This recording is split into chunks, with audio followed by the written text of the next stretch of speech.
Good morning students. अभी हमारा 5th worksheet आ गया सेकंड चैप्टर से। क्या हमारे आसपास के पदार्थ शुद्ध हैं? तो हमने लास्ट क्लास में पढ़ा था कि पदार्थ कोई भी शुद्ध नहीं होता। शुद्ध होने के लिए पदार्थ का उसके रासायनिक प्रकृति समान होनी चाहिए। और हम आसपास जितनी भी वस्तुएं देखते हैं वो सब एक या एक से अधिक वस्तुओं के पदार्थों का मिश्रण होता है। उसके बाद मैंने बताया था कि मिश्रण जो है वो 2 प्रकार के होते हैं, एक समांगी मिश्रण और एक विषमांगी मिश्रण। समांगी मिश्रण में जो पदार्थ होते हैं उनको हम अलग अलग नहीं देख सकते। वो पूरे इतने अच्छी तरीके से उसके कण आपस में मिले होते हैं कि हम उनको अलग अलग नहीं देख सकते। इसीलिए समांगी मिश्रण को हम विलयन भी कहते हैं। उसके बाद मैंने बताया था विषमांगी मिश्रण में क्या होता है कि हम उसके घटकों या अवयवों को आसानी से अलग कर सकते हैं, अलग अलग देख सकते हैं। और बताया था कि विषमांगी मिश्रण 2 प्रकार के होते हैं, एक हो गया निलंबन, एक हो गया कॉलॉइड। तो आज हम विलयन के बारे में पढ़ेंगे। विलयन जैसे मैंने बताया था समांगी मिश्रण होता है, यानी कि 2 पदार्थ अगर आपस में मिले हैं तो आप उनके कणों को अलग अलग नहीं देख सकते। उन दोनों पदार्थों के कण आपस में इस तरह से मिले होते हैं कि उसकी बनावट पूरी समान रहती है। तो उसको हम क्या कहते हैं? विलयन या फिर समांगी मिश्रण। जैसे यहाँ पर विलयन का उदाहरण ये परिभाषा लिखा हुआ है, 2 या 2 से अधिक पदार्थों का समांगी मिश्रण, इसको हम विलयन कहते हैं। उसके बाद हम सोचते हैं, विलयन का नाम लेते ही हम सोचते हैं कि ये सारे तरल होते हैं। जैसे पानी में आपने चीनी मिला दिया या पानी में आपने नमक मिला दिया, हम सोचते हैं यही विलयन होते हैं। नहीं, केवल जो विलयन होते हैं वो केवल तरल नहीं होते, ठोस विलयन भी पाए जाते हैं, गैसीय विलयन भी पाए जाते हैं। अब देखिए, ठोस विलयन का उदाहरण है मिश्र धातु। मिश्र धातु मतलब 2-3 धातुओं को अगर हम मिलाकर एक नया धातु बनाते हैं तो उसे हम मिश्र धातु कहते हैं। सबसे अच्छा उदाहरण है आपका पीतल, जो कि 2 धातु जिंक और कॉपर से मिलकर बना है। लेकिन जब आप पीतल के बर्तन में खाना खाते हो तो आपको जिंक और कॉपर का अलग अनुभव होता है? आप उसे अलग अलग देख सकते हो? नहीं, उसे हम अलग अलग नहीं देख सकते। हमें तो पता है कि ये पीतल का बर्तन है। तो पीतल मिश्र धातु ठोस विलयन के उदाहरण है। वैसे ही होता है गैसीय विलयन। इसका सबसे अच्छा उदाहरण है वायु।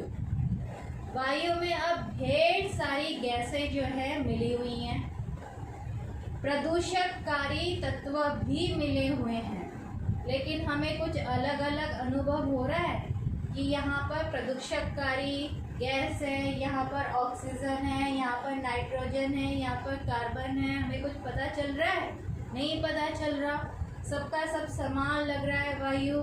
तो वायु एक गैसीय विलयन का उदाहरण है। अब विलयन, जैसे मैंने बताया है कि ये समांगी मिश्रण है। अब ये विलयन में 2 घटक होते हैं, एक होता है विलय और एक होता है विलायक। विलय वह होता है जिसे हम विलायक में मिलाते हैं, जिससे हमें क्या मिलता है? विलय। यानी कि विलय जो होती है वो कम मात्रा में होती है और विलायक जो है वो ज्यादा मात्रा में होती है। उदाहरण लीजिए, हम ORS का घोल बनाते हैं। ORS के घोल में क्या करते हैं, चीनी और नमक थोड़ा थोड़ा लेते हैं और उसे पानी में मिला देते हैं। तो ORS का घोल या ORS के विलयन में विलय क्या होगा, चीनी और नमक, और विलायक क्या होगा, पानी, जो कि ज्यादा मात्रा में है। उसी प्रकार उदाहरण लीजिए टिंचर आयोडीन। जब भी हमें चोट लग जाती है तो हमें टिंचर आयोडीन लगाया जाता है, ब्राउन कलर का होता है। तो ये कैसे बनता है, इसमें आयोडीन जो है वो विलय होता है, यानी कि आयोडीन की कम मात्रा होती है और उसे मिलाया जाता है अल्कोहल में। अल्कोहल ज़्यादा मात्रा में होती है, इसलिए इसे हम विलायक कहते हैं। उसी तरह वातयुक्त पेय, आपके पेप्सी हो गई, सोडा जल, कोक, इस सब में कार्बन डाइऑक्साइड गैस जो होती है वो विलय होता है और जल जो है वो विलायक होता है, यानी कि कार्बन डाइऑक्साइड गैस कम मात्रा में होती है और जल जो है वो ज़्यादा मात्रा में हो पाई जाती है। अब दूध और पानी, दूध और पानी में दूध ज़्यादा होता है और पानी कम होता है, तो पानी को आप विलय कहोगे और विलायक आपको का क्या होगा, दूध। अब देखिए ये सारे तरल विलयन के उदाहरण थे। अब लीजिए गैसीय। गैसीय विलयन का उदाहरण सबसे अच्छा मैंने बताया है वायु। वायु में ढेर सारे गैसों का मिश्रण होता है, लेकिन सबसे ज़्यादा दो गैसें पाई जाती हैं, एक है नाइट्रोजन और एक है ऑक्सीजन। नाइट्रोजन और ऑक्सीजन में भी सबसे ज़्यादा नाइट्रोजन पाया जाता है 78% और ऑक्सीजन जो है वो पाया जाता है 21%। इसका मतलब है कि अगर वायु में विलय क्या होगा आपका, ऑक्सीजन, और विलायक क्या होगा, नाइट्रोजन। और अगर आपसे पूछा जाए प्रदूषक, अगर प्रदूषित पदार्थ भी वायु में मिले हैं तो प्रदूषित जो पदार्थ है वो भी आपके विलय में आएंगे और नाइट्रोजन जो है आपका विलायक में आएगा। उसके बाद और एक है आर्द्र हवा। आर्द्र हवा में मतलब हवा में आपका पानी का होना, जिसको हम ह्यूमिडिटी भी कहते हैं। तो वो पानी जो है वो आपके विलय में आएगा और विलायक में आपका हवा या वायु आप लिख सकते हो। ये सारे गैसीय विलयन के उदाहरण थे। अब ठोस विलयन में उदाहरण दे रखा है पीतल, और आपकी वर्कशीट में और एक उदाहरण दे रखा है मिट्टी। तो पीतल विलयन में विलय क्या होगा, जिंक, जो 30% पाया जाता है, और विलायक क्या होगा, कॉपर, जो कि 70% पाया जाता है। तो ये सारे उदाहरण थे तरल, गैसीय और ठोस विलयन के। और इस विलयन में विलय वह कहलाता है जो कम मात्रा में पाया जाता है और विलायक वह होता है जो कि ज़्यादा मात्रा में पाया जाता है। अब विलयन के कणों के गुण आपसे पूछे जाएंगे कि ये क्या गुण होते हैं, क्या इनकी प्रॉपर्टीज होती है, क्या विशेषताएं होती हैं। तो सबसे पहला है कि ये समांगी मिश्रण है। इसके कण पूरे समान रूप से ऐसे मिले होते हैं कि आप इनको अलग अलग नहीं पहचान सकते। अगर नींबू का पानी दे दिया मैंने तो आप बता सकते हो कि नींबू कहाँ, रस कहाँ पर है, पानी कहाँ पर है, पूरा का पूरा पानी नींबू के पानी का जैसा ही टेस्ट करेगा। और इसके दूसरी प्रॉपर्टी है, इसके कण जो है बहुत छोटे होते हैं, इतने छोटे होते हैं कि आप उन्हें खाली आंखों से नहीं देख सकते। अगर पूछा जाए कि कितने छोटे होते हैं तो उसका होता है 1 नैनोमीटर। 1 नैनोमीटर किसके बराबर होता है? 1/10⁻9 मीटर के बराबर होता है, यानी कि 10⁻⁻9 मीटर के बराबर इसके छोटे छोटे कण पाए जाते हैं। तीसरा जो होगा कि ये जो कण जो है वो प्रकाश की किरणों को नहीं फैलाते। मान लो यहाँ पर मैंने नमक वाला पानी या चीनी वाला पानी लिया है। अब अंधेरे कमरे में मैं टॉर्च से यहाँ पर एक रोशनी छोड़ती हूँ तो मुझे कुछ यहाँ पर दिखाई नहीं देगा, बस चीनी वाला पानी ही दिखाई देगा, क्योंकि इसके कण इतने छोटे हैं, ये प्रकाश के किरणों को नहीं फैलाते। अगर प्रकाश के किरणों को फैलाते तो फिर इसमें हमें प्रकाश के किरण का रास्ता दिखाई देता है ऐसे, क्योंकि ये नहीं फैलाते, इसलिए हमें इसका ये रास्ता, ये पथ नहीं दिखाई देगा। आप आगे पढ़ोगे कि कोलॉइड में ये प्रकाश का जो पथ है पूरा का पूरा क्लियरली दिखाई देता है कोलॉइड में, लेकिन ये इसमें विलय में इसके कण इतने छोटे हैं कि ये प्रकाश को नहीं फैलाते, इसलिए आप इनके पथ को नहीं देख सकते। चौथा आप लिखोगे कि विलय को आप विलायक से छानने वाली विधि से अलग नहीं कर सकते। चीनी और पानी आपने एक बारी अगर चीनी को और पानी को मिला दिया या नमक में पानी को मिला दिया, अब आपको मैं बोलूँगी इसे छानन विधि से अलग कर दो, क्या आप नमक या चीनी को पानी से अलग करोगे? नहीं कर सकते। आप थोड़ी देर के लिए उसे एज इट इज़ शांत छोड़ दीजिए तो भी चीनी और नमक नीचे आके नहीं बैठेगा।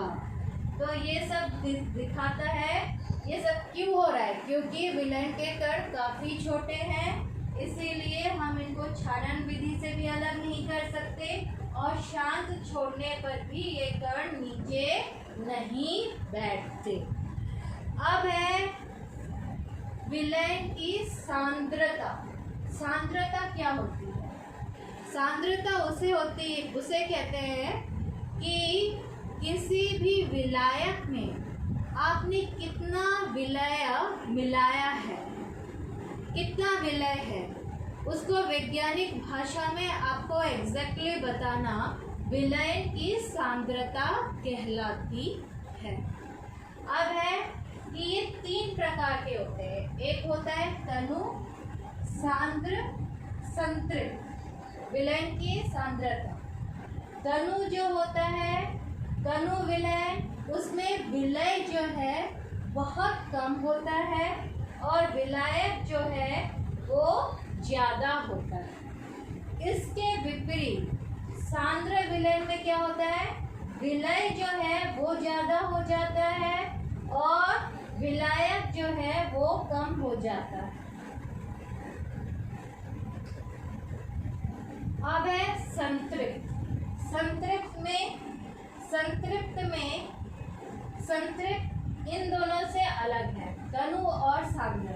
तनु और सांद्र जो है तुलनात्मक विलय है, यानी कि इसमें तनु में विलय जो है कम होगा, सांद्र विलय में क्या होगा? विलय ज़्यादा होगा, और वही विलायक तनु में ज़्यादा होगा और वही विलायक सांद्र में कम में होगा। तो इसको हम कहते हैं विलयन की सांद्रता। एक उदाहरण लो, पानी और नमक लो। अब मैंने पानी में यहाँ पर तनु वाले में पानी लिया और उसमें 1 चम्मच नमक डाल दिया, तो ये जो है तनु कहलाएगा। और वहीं पर यहाँ पर सांद्र में क्या किया, पानी लिया और इसमें मैंने 2 चम्मच नमक के डाल दिए, तो ये हो गया सांद्र। इसी तरह चीनी भी ले लो, चीनी आपने 1 चम्मच यहाँ पर डाला तो ये तनु हो गया, और यहाँ पर 2 चम्मच डाल दिया तो ये सांद्र हो गया। तो इनमें आपको डिफरेंस समझ में आ गया होगा। अब होता है संतृप्त, किसे कहते हैं। आपने देखा होगा 1 गिलास पानी लो या उससे कम भी ले सकते हो, उसमें आप नमक घोलते जाओ घोलते जाओ घोलते जाओ, घुलता जाएगा नमक, लेकिन एक टाइम ऐसा आएगा कि और उसमें नमक घुलना बंद हो जाएगा, और अगर आप नमक घोलने की कोशिश करोगे तो वो आके नीचे बैठ जाएगा। आप घर में करके भी देख सकते हो। तो वो पॉइंट जिसमें और नमक नहीं घुलता है उसे तब कहते हैं संतृप्त विलयन, यानी कि सैचुरेटेड, उसकी सैचुरेशन हो गई है। अब इससे आगे ज़्यादा वो नमक अपने आप में नहीं घुलेगा। देखो यहाँ पर लिखा गया है, दिए गए निश्चित तापमान पर यदि विलयन में विलय पदार्थ नहीं घुलता है तो उसे संतृप्त विलयन कहते हैं। अब थोड़ा सा उसका टेम्परेचर बढ़ा दो तो आप देखोगे जो नमक नहीं घुल रहा था वो घुल जाता है। फिर और नमक घोलते जाओ तो आपने जितना टेम्परेचर बढ़ाया है उसमें उसकी ये जो संतृप्तता है थोड़ी ऊपर उठ जाएगी। उसमें भी फिर एक टाइम आएगा कि और नमक नहीं घुलेगा, तो उस तापमान पर उसकी संतृप्तता अलग है। तो एक निश्चित तापमान पर ध्यान रखना है, एक निश्चित तापमान पर। उसके बाद आपको इसमें न्यूमेरिकल्स दिए जाते हैं करने के लिए कि विलयन की सांद्रता कैसे निकालोगे। उसके लिए हमारे पास फॉर्मूला है, विलय की सांद्रता इज इक्वल टू विलय की मात्रा अपॉन विलयन की मात्रा। तो विलय की मात्रा आपको पता दे दी गई होगी, विलायक की मात्रा दे दी गई होगी, तो विलय की मात्रा कैसे निकालोगे, विलय प्लस विलायक, इन दोनों की मात्रा को अगर प्लस कर दोगे तो आपका विलयन की मात्रा निकल आएगा और उससे आप विलयन की सांद्रता निकाल पाओगे। आपको दिया जाता है उसके बाद विलयन की द्रव्यमान प्रतिशत कैसे निकालेंगे, ये भी आसान है। विलय पदार्थ का द्रव्यमान दे रखा होगा, विलयन का द्रव्यमान दे रखा होगा, तो दोनों को डिवाइड करना है और इनटू 100 करना है। अगर विलायक दे रखा होगा तो विलय प्लस विलायक, विलय प्लस विलायक अगर कर दोगे तो आपको विलयन की मात्रा पता चल जाएगी। तो विलय पदार्थ का द्रव्यमान बटे में विलय का द्रव्यमान इनटू 100। उसके बाद आता है थर्ड फॉर्मूला। इसके ऊपर आपके एनसीईआरटी की किताब में बहुत अच्छा एक न्यूमेरिकल दे रखा है और अभ्यास में भी क्वेश्चन पूछ रखा है, तो आप उसे करके देखोगे आपको पूरा क्लियर हो जाएगा। यहाँ पर अगर आयतन कर दिया जाए, आयतन,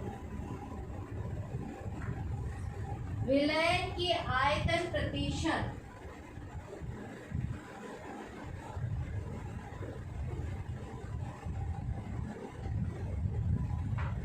तो यहाँ पर आ जाएगा विलय पदार्थ का आयतन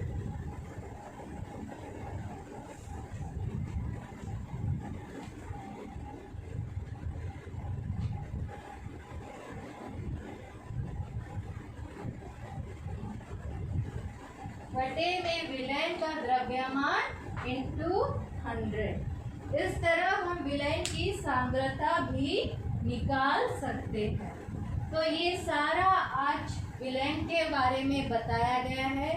फ्राइडे में जो वर्कशीट होगी उसमें आपका निलंबन और कोलॉइड के बारे में बताया जाएगा, तो हम उसके बारे में पढ़ेंगे। इस वीडियो को अच्छी तरीके से देखिए, जो वर्कशीट आई है उसे अच्छी तरीके से पढ़ो और उसके बाद क्वेश्चन आंसर्स करके भेजो। जिन बच्चों ने किताबें खरीद ली है वो अच्छी बात है, जिन्होंने नहीं खरीदी है अपनी एनसीईआरटी की किताब खरीद ले और जैसे जैसे पढ़ाई चल रहा है उस हिसाब से अपनी किताब से भी पेजेस पढ़ते जाए, इससे और ज़्यादा क्लैरिटी हो जाएगी। तो आज के लिए इतना ही। Thank you.